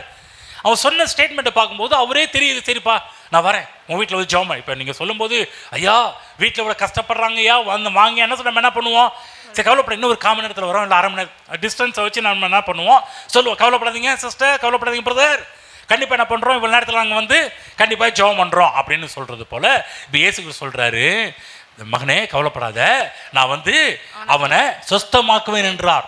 இப்போ என்ன சொல்றான் நூற்றுக்கு அதிபதி பிரதியுத்தரமாக, ஆண்டவரே நீர் என் வீட்டுக்குள் பிரவேசிக்க நான் பாத்திரன் அல்ல, ஒரு வார்த்தை மாத்திரம் சொல்லும், அப்பொழுது என் வேலைக்காரன் சொஸ்தமாவான். இவனுக்கு இந்த வார்த்தையின் மந்திரம் தெரிஞ்சிருக்குது, வார்த்தையினுடைய வல்லமை தெரிஞ்சிருக்கிறது, வார்த்தையினுடைய மகத்துவம் தெரிஞ்சிருக்கிறது. அவன் சொல்றான், ஆண்டவரே நீங்க எங்க வீட்டுக்கு வர வேண்டாம், ஒரு வார்த்தை சொல்லும், ஒரு வார்த்தை சொல்லும், என் வேலைக்காரன் சொஸ்தமாவான். பாருங்க, தேவனுடைய வார்த்தையின் வல்லமை அறிந்து வைத்திருந்தவன். அடுத்து சொல்றான் பாருங்க, அந்த வார்த்தையை பற்றி என்ன சொல்றான், நான் அதிகாரத்துக்கு கீழ்ப்பட்டவனா இருந்தோம், எனக்கு கீழ்ப்பட்டிருக்கிற சேவகரும் உண்டு, நான் ஒருவனை வா என்றால் நான் ஒருவனை போவென்றால் போகிறான், மற்றொருவனை வா என்றால் வருகிறான், என் வேலைக்காரனை இது செய் என்றால் செய்கிறான் என்றான். என்ன சொல்றேன் தெரியுது, நான் சொல்ற வார்த்தைக்கு என் வேலைக்காரன் சொஸ்தமாகறானே, என் வேலைக்காரன் கேட்டு செய்கிறானே, என் வேலைக்காரன் கரெக்டாக வானா வரான் போறான் இதை செய்யறானே. நீர் தேவன், நீர் கடவுள், உம்முடைய வார்த்தைக்கு வல்லமை இருக்கிறது, ஆகவே நீங்க வீட்டுக்கு வர வேண்டாம். அது வீட்டுக்கு வர வேணாம்னா அப்படி ஏதோ வேற அர்த்தத்தில் சொல்ல, அவன் வார்த்தையை கனமணி பேசுற வார்த்தை, ஒரு வார்த்தை சொல்லுங்க ஆண்டவரே, ஒரு வார்த்தை சொல்லும். ஆக தேவ பிள்ளைங்க வர நீங்க, நாங்கள் உங்கள் வீட்டுக்கு வருவதை விட பாஸ்டர் ஃபோன் பண்ணி ஒரு வார்த்தை சொல்லி ஜெபம் பண்ணி ஒரு வார்த்தை சொல்லுங்க பாஸ்டர், அது போதும். ஹலோ, நீங்களும் வார்த்தையின் மகத்துவம் தெரிஞ்சிச்சுன்னா நீங்கள் எங்களை எதிர்பார்க்க மாட்டீங்க. ஜஸ்ட் ஒரு வார்த்தை, சும்மா வாயில் வார்த்தை, சும்மா எங்கள் ஏதோ இல்லை, தேவனுடைய வார்த்தைகள். நான் சொல்ல நிறைய பேர் இந்த மாதிரிலாம் என்கிட்ட ஃபோன் பண்ணி கேட்பாங்க, வார்த்தை இது போதும், இது போதும், இந்த வார்த்தை போதுங்க, இந்த வார்த்தை போதும், இதை வச்சு நாங்கள் மேலே வந்துடுவோம். தேவ பிள்ளையில நீங்கள் இங்கே இருக்கிற ஒவ்வொருவரும் எங்கள்கிட்ட என்னத்தை எதிர்பார்க்கிறீர்களோ இல்லையோ, ஆனால் நீங்கள் எங்கள்கிட்ட ஒரே ஒரு காரியத்தை எதிர்பார்க்க வேண்டும், தேவனுடைய வார்த்தை. ஒரு வார்த்தை சொல்லட்டும், இந்த வார்த்தை சொல்லட்டும். அவங்க நாங்கள் ஜெபம் பண்ணும்போதெல்லாம் பாருங்க, சும்மா ஜெபம் வார்த்தை சொல்லி இந்த வார்த்தையின்படி செய்யும் ஆண்டவரேன்னு சொல்கிறோம். அதான் சொல்கிறோம். சும்மா நாங்கள் ஜெபம் பண்ணும்போது நடக்கிறதுக்கு விஷயம் என்ன தெரியுங்களா, ஒரே ஒன்று, தேவனுடைய வார்த்தையை உங்கள் மத்தியில் பேசுகின்றோம். நீங்கள் என்ன பண்ணணும், தேவனுடைய வார்த்தையை வைத்துக் கொள்ள வேண்டும், அதை நீங்கள் பிடித்துக் கொள்ள வேண்டும். ஒரு வார்த்தை மாத்திரம் சொல்லும், என் வேலைக்காரன் சொஸ்தமாவான். நம்ம ஆளுக்கு தெரிஞ்சிருக்கு, வசனம் ஒரு வித்தை போல இருக்குது, இதை வித்து இது விதை வேலை செய்யும் என்பதை புரிந்து வைத்திருந்தான் நூற்றுக்கு அதிபதி. அவனுடைய விசுவாசம் என்ன, நீங்க நேரடியாக வர வேண்டிய அவசியமே கிடையாதுங்க.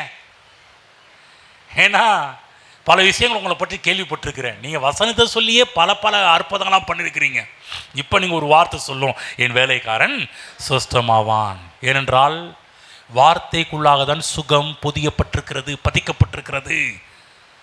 அது இயேசுவனை பாராட்டுற, கவனமாக கேளுங்க. 10ஆம் வசனம், இயேசு இதை கேட்டு ஆச்சரியப்பட்டு தமக்கு பின் செல்கிறவர்கள் நோக்கி, இஸ்ரவேலருக்குள்ளும் நான் இப்படிப்பட்ட விசுவாசத்தை காணவில்லை என்று மெய்யாகவே உங்களுக்கு சொல்லுகிறேன். கவனமாக கேளுங்க. யார் யாரெல்லாம் வார்த்தையை விசுவாசித்து ஏற்றுக்கொள்கிற ஒரு ஆளாக இருக்கிறீங்களோ அவர்கள் இயேசுவால் புகழப்படுகின்ற ஆட்கள். நான் என்ன விரும்புகிறேன், நீ இயேசுவால் புகழப்பட வேண்டும் என்று விரும்புகிறேன். நீங்கள் வார்த்தையின் மக்களாக வார்த்தையை ஏற்றுக்கொள்கிறவர்களாக இருக்கும்போது இயேசு உங்களை பார்த்து கனம் பண்ணுவார். இவன் எப்படி உயர்வாக பேசினார், அநேகர் கிழக்கிலும் மேற்கிலும் இருந்து பரலோக ராஜ்யத்தில் ஆபிரகாம் ஈசாக்கு யாக்கோபு என்பவர்களை பந்தி இருப்பார்கள், ராஜ்யத்தின் புத்திரரோ புறமான நிலையில் தள்ளப்படுவார்கள், அங்கே அழுகையும் பற்கடிப்பும் உண்டாயிருக்கும் என்று உங்களுக்கு சொல்லுகிறேன். பின்பு இயேசு நூற்றுக்கு அதிபதியை நோக்கி, நீ போகலாம், நீ விசுவாசித்தபடியே உனக்கு ஆக கடவுது என்றார். அந்த செகண்ட், அந்த நாளிகையிலேயே அவன் வேலைக்காரன். ஓ, நீ என்ன விசுவாசிச்ச, நான் சொன்ன நடக்குன்னு விசுவாசிச்ச, நீ போ, உன் வேலைக்காரன், உன் விசுவாசத்தின்படியே உனக்கு ஆக கடவுது. இன்றைக்கும் பலவீனமாக இருக்கிறவங்க தேவனுடைய வார்த்தையை ஏற்றுக்கொள்ளுங்கள், விசுவாசியுங்கள். இயேசுவின் காயங்களால் நான் சுகமானேன், இயேசுவின் தலைமையால் சுகமானேன்னு சொல்லும்போது கர்த்தர் சொல்றாரு, உன் விசுவாசத்தின்படியே உனக்கு ஆக கடவுது. நீரே யெகோவா ராஃபா என்று விசுவாசிக்கும் போது கர்த்தர் சொல்வாரு, நீ விசுவாசிச்சபடியே, நீ டாக்டர்னு சொல்லல, நான் டாக்டர் என்பதை உன் வாழ்க்கையில விளங்க பண்றேன் பாரு. நீ மருத்துவர்னு சொல்லல, என்னை மருத்துவர் என்று நீ அழைத்தா அல்லவா, நான் எப்படி மருத்துவர் என்பதை உன் வாழ்வில் விளங்க பண்ணுகிறேன்னு சொல்லி கர்த்தர் உங்கள் வாழ்வில் அதை ப்ரூஃப் பண்ணி காண்பிப்பார். ஆமென். புரிஞ்சுங்களா? இன்னைக்கு நிறைய மக்கள் பாருங்க, பாஸ்டர் வந்து ஜாமுன்னு பார்த்தா வரவே மாட்டேன்றாருங்க. சில பேர் இதனாலேயே சில பேர் எங்களை நம்மளை பிடிக்காத ஆட்கள் நிறைய பேர் இருப்பாங்க. என்ன வந்த திரும்ப சொல்கிறேன், நாங்கள் நேரில் வந்து ஜெபம் பண்ண வேண்டிய நாங்கள் நேரில் வந்து ஜெபம் பண்ண வேண்டிய அவசியமே கிடையாது. ஒரு வார்த்தையை சொன்னாலே போதும், நீங்கள் அதை விசுவாசித்து ஏற்று நான் இதுதான் வழி, வேற வழி கிடையாது. நல்லா புரிஞ்சுங்க, இதுதான் வழி. நாங்கள் உங்கள் வீட்டுக்கு வந்தாலும் என்னத்தை தான் கொண்டு வருவோம்? இதே வார்த்தை தான் கொண்டு வருவோம். ஹலோ, வீட்டுக்கு வந்தால் என்ன வருவோம்? கவனம். வீட்டுக்கு வந்தால் என்ன வந்தோம்னா கொஞ்சம் டீ காஃபி செலவாகும், பெட்ரோல் செலவாகும், நேரங்கள் வீணாக போகும், நீங்கள் காணிக்க வேற கொடுக்க வேண்டிய சுச்சுவேஷன் உருவாக ஆரம்பிக்கும். இவ்வளோ காரியத்தை நீங்கள் என்ன பண்ணலாம்னா ஸ்டாப் பண்ணி தேவனுடைய வசனத்தை விசுவாசிக்க ஆரம்பிச்சிங்கன்னா சில நேரத்தில் நாங்கள் வரத்துக்குள்ளே வழிகளும் அதிகமாகும், பிரச்சனையும் அதிகமாகும். அதற்கு முன்பாகவே வசனத்தை பிடிச்சு கொள்ளுங்க, அந்த வசனம் உங்களுக்கு விடுதலையை கொடுக்க ஆரம்பிக்கும். பார்க்க சொல்லுங்க, வேற ஷார்ட்கட்லாம் கிடையாதுங்க. திரும்ப நாங்கள் வந்தாலும் என்னத்தை தான் சொல்லுவோம்? அதுக்கு முன்பாகவே பாஸ்டர் நீங்கள் வாங்க, எப்போ உங்கள் டைம் கிடைக்கும் போது வாங்க, ஆனால் ஒரு வசனத்தை மட்டும் சொல்லுங்க ஐயா, ஒரு வசனம் சொல்லுங்கள், இதை நாங்கள் பிடிச்சிக்கிறோம். கவனமாக கேளுங்க தேவ பிள்ளை, வசனத்தை சொல்லும்போது அவைகளை நீங்கள் பிடித்து கொள்ளுங்கள். சுகத்தை தேவன் வார்த்தை என்ற வடிவில் கர்த்தர் வைத்திருக்கிறார், விதை என்ற வடிவில் கர்த்தர் வைத்திருக்கிறார். நீங்கள் புலம்ப வேண்டிய அவசியம் கிடையாது, கவலைப்பட வேண்டிய அவசியம் கிடையாது. இன்னொரு சம்பவத்துக்கு போயிட்டு வருவோம். வேதத்தில் பார்த்தீங்கன்னா 2 ராஜாக்களின் புஸ்தகம் போவோம், 5ஆம் அதிகாரம். நேரம் கடந்து போகிறதுனால நானே படிச்சிடுறேன், எடுத்துக்கோங்க. சீரிய ராஜாவின் படைத்தலைவனாகிய நாகமான் என்பவன் தன் ஆண்டவனிடத்தில் பெரிய மனுஷனும் எண்ணிக்கை உள்ளவனுமாய் இருந்தான். அவனை கொண்டு கர்த்தர் சீரியாவுக்கு ரட்சிப்பை கட்டளையிட்டார். மகா பராக்கிரமசாலியாகிய அவனோ குஷ்டரோகியாய் இருந்தான். சொல்லுங்க, நாகமான். சொல்லுங்க, சீரிய தேசத்தின் படைத்தளபதி குஷ்டரோகியாய் இருந்தான். புரிஞ்சுங்களா? புரியுதுங்களா? அடுத்தது படிக்கிறேன். சீரியாவிலிருந்து தண்டுகள் புறப்பட்டு இஸ்ரவேல் தேசத்திலிருந்து ஒரு சிறு பெண்ணை சிறைப்பிடித்து கொண்டு வந்திருந்தார்கள். அவன் நாகமானின் மனைவிக்கு பணிவிடை செய்து கொண்டிருந்தாள். இப்போ என்னன்னா, நம்ம கிறிஸ்தவ இப்போ உள்ள மொழியில் சொல்லணும்னா, ஒரு கிறிஸ்தவ பெண்மணி ஒரு பணக்கார வீட்டில் வேலை செஞ்சுட்டு இருக்கிறான்னு அர்த்தம். நல்ல ஒரு விசுவாச பெண்மணி தான் போல, தேவனுடைய வார்த்தை நல்லா கேட்டிருக்கிறா போல படிக்கிறோமா. அவள் தன் நாச்சியாரை பார்த்து, நாச்சியார்னா எஜமானியை பார்த்து, என் ஆண்டவன் சமாரியாவில் இருக்கிற தீர்க்கதரிசனத்தில் போவாரானால் நலமாயிருக்கும், அவர் இவருடைய குஷ்டரோகத்தை நீக்கி விடுவார் என்றால். ஒரு பெரிய சத்தியத்தை சொல்கிறான். கவனமாக கேளுங்க, சாதாரண வேலைக்காரியாக இருந்தாலும் தேவனுடைய வசனத்தை பறைசாற்றுவதில் கவனமாக இருந்திருக்கிறார். நான் சொல்கிறேன், நீங்கள் எந்த இடத்துல வேலை செஞ்சாலும் உங்களுக்கு ஒரு பொறுப்பு இருக்குது. நல்லா கவனமாக கேளுங்க, நீங்கள் எங்கே வேலை செஞ்சாலும் எந்த இடத்துல வேலை செஞ்சாலும் தேவைகள் உள்ளவர்கள் உங்கள் அருகில் ஏராளமான பேர் இருக்கிறார்கள். அவர்களுக்கு தேவனுடைய வார்த்தையின் பக்கம் நீங்கள் அவர்களை திருப்ப வேண்டியது இங்கே இருக்கிற ஒவ்வொருடைய கடமையாக இருக்கின்றது. இந்த அம்மா அழகாக பண்ணுற பெண்மணி, இந்த சிறு பெண் கரெக்டாக அழகாக பண்ணுற சொல்கிறா. நீங்கள் ஐயா, நீங்கள் சமாரியாவில் இருக்க எங்கள் பாஸ்டர் ஒருத்தர் இருக்கிறார், அந்த பாஸ்டர் போய் சந்திச்சிங்கன்னா நீங்கள் இவருடைய குஷ்டரோகத்தை நீக்கி விடுவார் என்றாள். அப்பொழுது அவன் போய், யாரு? படைத்தலைவன் நாகமான் போய், இஸ்ரவேல் தேசத்து பெண் இன்ன பிரகாரமாய் சொல்லுகிறாள் என்று தன் ஆண்டவனிடத்தில் அறிவித்தான். அப்பொழுது சீரியாவின் ராஜா, நல்லது போகலாம், இஸ்ரவேலின் ராஜாவுக்கு நிருபம் தருகிறேன் என்றான். அப்படியே அவன் தன் கையில் 10 தாலந்து வெள்ளியையும் 6000 சேக்கல் நிறை பொன்னையும் 10 மாற்று வஸ்திரங்களையும் எடுத்துக்கொண்டு, இவன் போய் நாகமன் போய் அவன் ராஜாட்ட கேட்குறாரு. ராஜா சொல்ல, சரி போப்பா, நான் லெட்டர் கொடுக்குறேன், பர்மிஷன் ரெக்கமெண்டேஷன் லெட்டர் எழுதி கொடுக்குறேன், நீ போ அப்படின்னு சொல்லி அனுப்புகிறார். அவன் பாருங்க, இஸ்ரவேலின் ராஜாவுக்கு லெட்டர் எழுதி அனுப்புகிறான். கவனமாக கேளுங்க, இஸ்ரவேலின் ராஜாவின் இடத்துல இப்போ என்ன பண்ணுறாரு? சீரிய தேசத்து ராஜா எழுதின லெட்டரை வாங்கிட்டு படைத்தலைவன் இப்போ இஸ்ரவேல் ராஜாட்ட போகிறான். அப்போ இஸ்ரவேல் ராஜாவிடத்தில் அந்த நிருபத்தை கொடுத்தான். அதில் இந்த நிருபத்தை உம்மிடத்தில் என் ஊழியக்காரனாகிய நாகமான் கொண்டு வருவான், நீர் அவன் குஷ்டரோகத்தை நீக்கிவிட அவனை உம்மிடத்தில் அனுப்பி இருக்கிறேன் என்று கவனமாக கேளுங்க. இந்த அம்மா என்ன சொன்னாங்க? தீர்க்கதரிசின்னு சொன்னாங்க. இவன் என்ன கன்வை, இவன் மனதுக்கு என்ன கன்வை பண்ணப்பட்டிருக்குதுன்னா, போயிருக்குன்னா ராஜா ஏதோ அங்கே ஒரு ராஜா இருக்கான் போல, ராஜா சுகமாக்குவான். ஆகவே ராஜாவுக்கு லெட்டர் எழுத ராஜாவுக்கு போன பிற்பாடு, என்னடா அது சமாரியால் இப்படி அனுப்பியிருக்கான்னு பார்த்து அவன் என்ன சொல்றான், இஸ்ரவேல் ராஜா அந்த நிருபத்தை வாசித்த போது அவன் தன் வஸ்திரங்களை கிழித்து கொண்டு, ஒரு மனுஷனை அவன் குஷ்டரோகத்தினோடு நீக்கிவிட வேண்டும் என்று அவன் என்னிடத்தில் நிருபம் அனுப்பி இருக்கிறது. கொல்லவும் உயிர்ப்பிக்கவும் நான் தேவனா? இவன் என்னை விரோதிக்க சமயம் தேடுகிறான் என்பதை சிந்தித்து பாருங்கள் என்றான். அவன் பாட்டு டர் ஆயிடுச்சு அவனுக்கு. என்னடா இது, என்னை போய் சுகமாக்க சொல்றான், எப்படி பார்க்க முடியும்? படிக்கிறேன். இஸ்ரவேல் ராஜா தன் வஸ்திரங்களை கிழித்து கொண்ட செய்தியை தேவனுடைய மனுஷனாகிய எலிசா கேட்டபோது, நம்மால் பாஸ்டர் எலிசாவுக்கு நியூஸ் போயிருச்சு. எலிசா கேட்டபோது அவன், நீ உம்முடைய வஸ்திரங்களை கிழித்துக் கொள்வானேன், அவனை என்னிடத்தில் வந்து இஸ்ரவேல் தீர்க்கதரிசி உண்டு என்பதை அறிந்து கொள்ளட்டும் என்று ராஜாவுக்கு சொல்லி அனுப்பினான். இங்கிருந்து கர்த்தர் பேசிட்டா, டே உன்னை தேடி ஒருத்தன் வந்திருக்கிறான், அங்கே போயிட்டு அட்ரஸ் தப்பாக போயிட்டான், இங்கே வா, பாஸ்ட் சர்ச்சுக்கு இந்த சர்ச்சுக்கு வராமல் வேற எங்கேயோ போயிட்டான்பா, கூட்டிட்டு வா அப்படின்னு சொல்லி அனுப்புகிறான். அப்படி நாகமான் தன் குதிரைகளோடும் தன் ரதங்களோடும் வந்து எலிசாவின் வாசற்படியில். இன்னைக்கு என்ன, அப்படியே நம்ம கேட்டுக்கிட்ட ஏகப்பட்ட Benz car, Rolls Royce car, BMW காரன்னா எப்படி இருக்கும்? அதாவது மற்ற நாட்டுக்காரன் நம்ம நாட்டுக்கு வந்தாங்கன்னா எப்படி இருக்குங்க? சீரிய நாடு இப்போ இஸ்ரேலுக்கு வந்தாங்க எப்படி வருவாங்க? சும்மா சாதாரண வண்டியில் வருவாங்களா? இல்லை ராஜா லெட்டர் கொடுத்து அனுப்பி சாதாரண, இப்போ நம்ம முதலமைச்சர் சாதாரண ஒரு காரில் அனுப்புவாரா? போலீஸ் முன்னாடி பார்த்தீங்கன்னா ஏகப்பட்ட இந்த ஏரியாவே பயங்கரமாக இருக்கும். முன்னாடி வந்து எஸ்கார்ட் இருப்பேன், எல்லாம் ஏகப்பட்ட பேர் இருப்பாங்க. இங்கே முன்னாடி நிற்பான் நாகமன் காரில், பெரிய காரில் நிற்பார். படிக்கணும் பாருங்க, வாசற்படியில் நின்றான். ஹலோ, எங்கே நிற்கிறாரு? வாசற்படியில். அப்பொழுது எலிசா அவனிடத்தில் ஆள் அனுப்பி, நீ போய் யோர்தானில் 7 தரம் ஸ்நானம் பண்ணு, அப்பொழுது உன் மாம்சம் மாறி நீ சுத்தமாவா என்று சொல்ல. நம்மளாம் என்ன பண்ணுவோம் தெரியுங்களா? அவன் உள்ள வரானோ இல்லையோ, நம்ம குடு குடு குடு குடு வேகத்தில் போய், ஐயோ என்ன பாக்கியம்பா, அமெரிக்க நாட்டில இருந்து இங்க வந்திருக்கிறாங்கன்னு போது அப்படியே உள்ளம் புரிந்து போயிடும். நம்மால் என்ன பண்றார், உள்ள இருந்து இங்க பாஸ்ட் வீட்டுக்குள்ள இருந்து பேசுறார். இங்க அவனை போய் யோர்தான் நதியில போய் 7 தரம் போய் மூழ்க சொல்லு, ஸ்நானம் பண்ணு. அதற்கு நாகமான் கடும் கோபம் கொண்டு, யாருக்கு தான் கோபம் வராது? ஏன்னா வீட்டுக்கு வந்திருக்கிறேன், முதல்ல வா. நம்ம தமிழர்களுடைய பண்பாடு என்ன? வீட்டுக்கு வந்தாலும் வாங்க வாங்க, வந்த பிற்பாடு முதல்ல தண்ணி கொண்டு வந்து கொடுப்போம், அல்ல அடுத்து என்ன வேணும்னு கேட்போம்.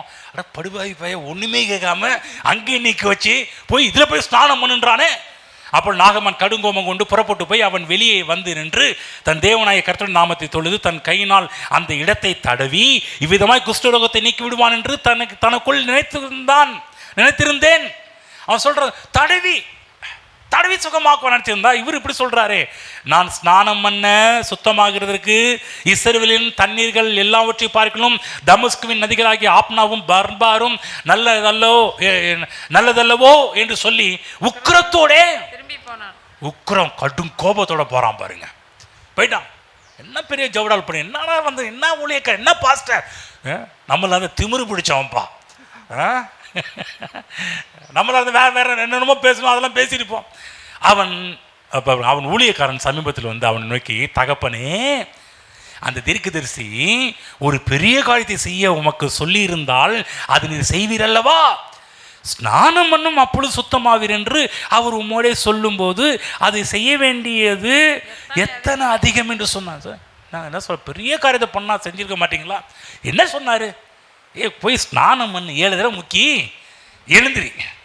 பைபிளில் போடப்பட்டிருக்குது, யோர்தான் 7 தரம் ஸ்நானம் பண்ணு, முக்கி எழுந்திரி. ஸ்நானம்னா முக்கி எழுந்திரின்ற மாதிரி. அப்பொழுது அவன் இறங்கி தேவனுடைய மனுஷன் வார்த்தையின்படியே யோர்தானில் 7 தரம் முழுகின போது அவன் மாம்சம் ஒரு சிறு பிள்ளையின் மாம்சத்தை போல மாறி அவன் சுத்தமானான். ஆமென். யோசிச்சு பாருங்க, இந்த இடத்துல போடப்பட்டிருக்குது, தேவனுடைய மனுஷன் வார்த்தையின்படியே.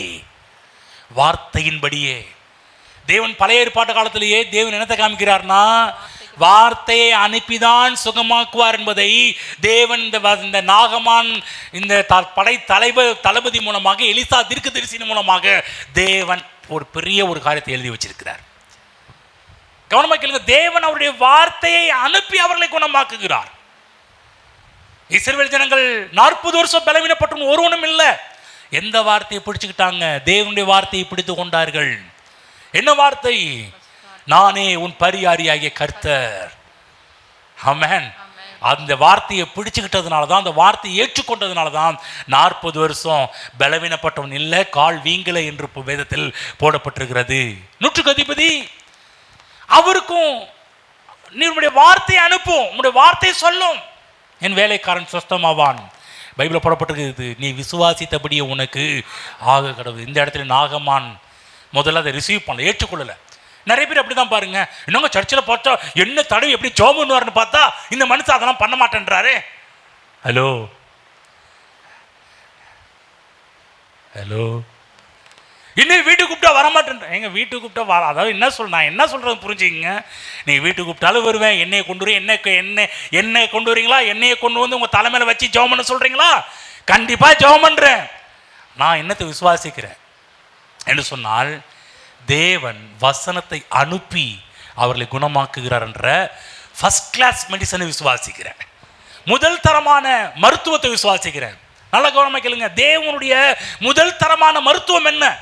மற்ற மருத்துவங்கள் இருக்குதா? என்ன பூசி ஜெபம் பண்ற மருத்துவம் இருக்குதா? இருக்குது. அதெல்லாம் கொஞ்சம் லோஸ்ட். ஆனால் ஹையஸ்ட் மெடிசன் என்ன? நல்ல கவனமாக கேளுங்க. இருக்கிறதே உயர்தரமான மருந்து, உயர்தரமான மருந்து இந்த வார்த்தை. ஆமென். தேவன் வந்து யோசிச்சு 30 லட்சம் ஜனங்களுக்கு ஒரே வார்த்தை. கவனமாக கேளுங்க. 30 லட்சம் ஜனங்களுக்கு நம்ம கொஞ்சம் கணக்கு போட்டோம்னா சேலம் பட்டணத்தில் 30 லட்சத்துக்கு மேற்பட்ட ஜனங்கள் இருக்கிறாங்க. இதில் எத்தனை ஹாஸ்பிட்டல் இருக்குது? கணக்கு போட முடியுங்களா? எத்தனை மருத்துவங்கள் இருக்குது? எத்தனை மருத்துவங்கள் இருக்குது? அலோபதி மட்டும் கிடையாது, சித்தா இருக்குது, ஆயுர்வேதிக் இருக்குது, ஹோமியோ இருக்குது, ஏகப்பட்ட மருந்துகள் இருக்குது. யோசிச்சுப்பார், நம்ம ஊருக்கு எத்தனை மெடிக்கல் சென்டர் இருக்குது? ஹலோ, என்னங்க இருக்குதா இல்லைங்களா? 30 லட்சம் ஜனங்களுக்கு ஒரே டாக்டர், ஒரே மருந்து, ஒரே மருந்து. என்ன மருந்து? வார்த்தை என்ற மருந்து. இதை பிடிச்சுக்க. ஒரே டாக்டர், ஏகோவா ராஃபா. இன்னைக்கு கூட பாருங்க, நம்ம ஊர்ல ஏகப்பட்ட டாக்டர்ஸ் இருக்கிறாங்க, ஏகப்பட்ட ஹாஸ்பிட்டல்ஸ், மருத்துவமனை இருக்குது, ஏகப்பட்ட மருந்து இருக்குது. ஆனா வியாதி சுகமான பாடு இல்லை. ஏன்னா எத்தனை ஒரு டாக்டர் பண்ணா அடுத்த முறை வந்து பாருங்க, 3 நாள் மாத்திரை போடுங்க, 4ஆவது வந்து அவன் சொல்லும் போதே டவுட் என்னன்னா சுகமாகாது, சீக்கிரம் இன்னொரு டைம் வந்து வரணும், ஃபீஸ் கட்டணும். அவங்க என்னன்னா அப்படிதான். தேவன் நல்லா கவனிக்கணும். ஒரே டாக்டர், ஒரே மெடிக்கல், ஒரே மருந்து. என்ன மருந்து? வார்த்தை என்ற மடிவு, வார்த்தை என்ற மருந்து. இதை ஏற்றுக்கொள்ளுங்க. ஒவ்வொரு நாளும் சொல்லுங்க, இயேசுவின் தழும்புகளால் சுகமானேன், சுகமானேன், சுகமானேன், இயேசுவின் காயங்களால் சுகமானேன், சுகமானேன் பேசிட்டே வாங்க. உள்ளத்தில் கொண்டு போய் வைங்க. தேவன், ஆண்டவரே நீர் வசனத்தை அனுப்பி குணமாக்குகிற தேவன் அல்லவா, இப்படி வார்த்தை எனக்கு கொடுத்திருக்கிறீர், நான் இனிமேல் பலவீனத்தில் இருக்க மாட்டேன். 100க்கு அதிபதி வேலைக்காரன் சுகமானான். நாகமான் அவன் கூட லாஸ்ட்ல ஏற்றுக்கொள்ளல இந்த விஷயத்தெல்லாம். இருந்தாலும் ஒரு கூட இருக்கிற ஆள் என்ன ஐயா சொன்னார், சும்மா சிம்பிளா தேவனுடைய வசனத்தை அவர் வார்த்தை மணி செஞ்சா என்ன குறைஞ்சா போயிருவீங்க? பக்கத்துல குறைஞ்சா போயிருவீங்க. வார்த்தையின்படி செஞ்சா குறைஞ்சா போயிருவீங்க. எழுந்து நிற்போம்.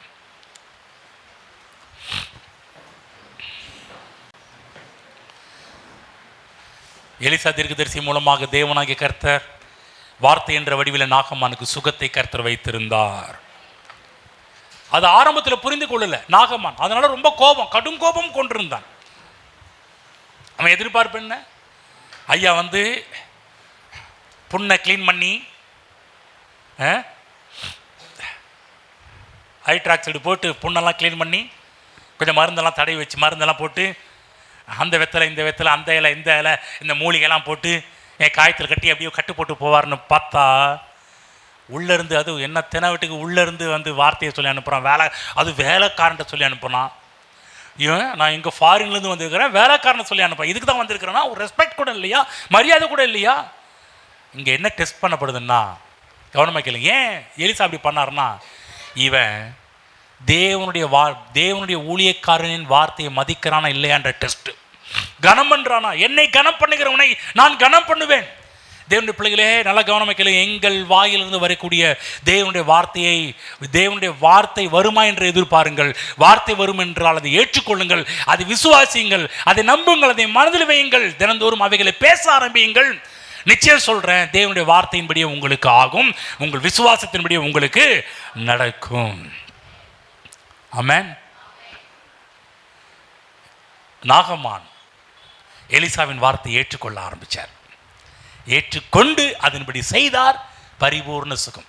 பைபிள் போல சிறு பிள்ளையின் மாம்சம் போல அவனுடைய மாம்சம் மாறினது நாம் வேதத்தில் பார்க்கின்றோம். பூரண சுகம். ஆமென். கர்த்தர் கொடுத்த வார்த்தைகளுக்கு நன்றி செலுத்துவோம். ஸ்தோத்திரம். ஹல்லேலூயா. சிறந்த வழியை கர்த்தர் போதித்திருக்கிறார். சிறப்பான வழியை கர்த்தர் போதித்திருக்கிறார். நான் சுகமாவதற்கு வேற எந்த வழியும் இல்லை, வார்த்தை என்ற வழியை கர்த்தர் வைத்திருக்கிறார். வார்த்தையை பிடித்துக் கொள்ளுங்கள், வார்த்தையை ஏற்றுக்கொள்ளுங்கள். ஹல்லேலூயா, ஹல்லேலூயா, ஹல்லேலூயா. ஓ நன்றி நன்றி நன்றி ஆண்டவரே. ஸ்தோத்திரம். நீரே எங்கள் பரிகாரி, நீரே எங்கள் பரிகாரி. யெகோவா ராஃபா, நீர் எங்கள் யெகோவா ராஃபா, நீரே எங்கள் பரிகாரி என்று நாங்கள் அறிக்கையிடுகின்றோம். இயேசுவின் காயங்களால், இயேசுவின் தழும்புகளால் நான் குணமானேன். எல்லாரும் சொல்லுவோம், இயேசுவின் தழும்புகளால் நான் சுகமானேன். திரும்ப சொல்லுங்க, இயேசுவின் காயங்களால் நான் சுகமானேன், நான் சுகமானேன். இயேசுவின் தழும்புகளால் நான் சுகமானேன். இயேசு என் பரிகாரி, இயேசு என் பரிகாரி, இயேசு என் பரிகாரி. ஹல்லேலூயா. ஓ, தேவனுடைய சுகத்தை உங்கள் சரீரத்தில் பெற்றுக்கொள்ளுங்கள். தேவனுடைய சுகத்தை உங்கள் சரீரத்தில் பெற்றுக்கொள்ளுங்கள். தெய்வீக சுகத்தை உங்கள் சரீரத்தில் உணருங்கள். ஹல்லேலூயா, ஹல்லேலூயா. தேவன் வார்த்தை அனுப்பி சுகமாக்குகின்ற தேவன் அவர். ஓ நன்றி நன்றி நன்றி ஆண்டவரே. உம்முடைய பிள்ளைகள் தங்கள் சரீரத்திலே உம்முடைய சுகத்தை பெற்றுக்கொள்ளட்டும். ஹல்லேலூயா. எல்லா பலவீனங்களும் மறைந்து போகட்டும். புது பலன் சரீரத்தில் உண்டாகட்டும். ஹல்லேலூயா. எங்கள் அன்பின் பிதாவே, கர்த்தராகிய இயேசு கிறிஸ்து நாமத்தில் உம்முடைய சமூகத்தில் வருகிறோம். இன்றைக்கு நீர் எங்களோடு பேசணும்படியால் எங்கள் கண்களை திறந்தபடியால் நன்றி செலுத்துகிறோம். அப்பா, நீர் எங்கள் யெகோவா ராஃபாவாக இருக்கிறீர். நீரே எங்கள் பரிகாரியாக இருக்கிறீர். உம்முடைய தழும்புகளால், உம்முடைய காயங்களால், கல்வாரி சிலுவையிலே நீர் எங்களை சுகமாக்கி விட்டீர். சுகமாக்க போகிறீர் என்றல்ல, சுகமாக்கி விட்டீர் என்று விசுவாசிக்கிறோம். ஒவ்வொரு நாளும் உம்முடைய பிள்ளைகள் இந்த வசனத்தை இருதயத்தில் பதித்துக்கொண்டு, இருதயத்தில் ஏற்றுக்கொண்டு, அதை ஒவ்வொரு மனதில் வைத்துக்கொண்டு அதை சிந்திக்கட்டும், அதை தியானிக்கட்டும், அதை ஒவ்வொரு நாளும் வாயிலை பேச ஆரம்பிக்கட்டும். கர்த்தாவே, அதன் மூலமாக சுகத்தை தங்கள் சரீரத்தில் ஒவ்வொரு நாளும் அதிகமாவதை தங்கள் வாழ்க்கையில் பார்க்கட்டும். அநேக சாட்சிகள் உருவாகட்டும். கர்த்தாவே, இது நிமித்தமாக கர்த்தனை சுகமாக்கினார், கர்த்தர் புது பலத்தை கொடுத்தார் என்று சொல்லக்கூடிய சாட்சிகள் உருவாகட்டும். கர்த்தாவே, பெரிய காரியங்களை கர்த்தர் செய்வீராக. இயேசு கிறிஸ்து நாமத்தில் பிதாவே, ஆமென்.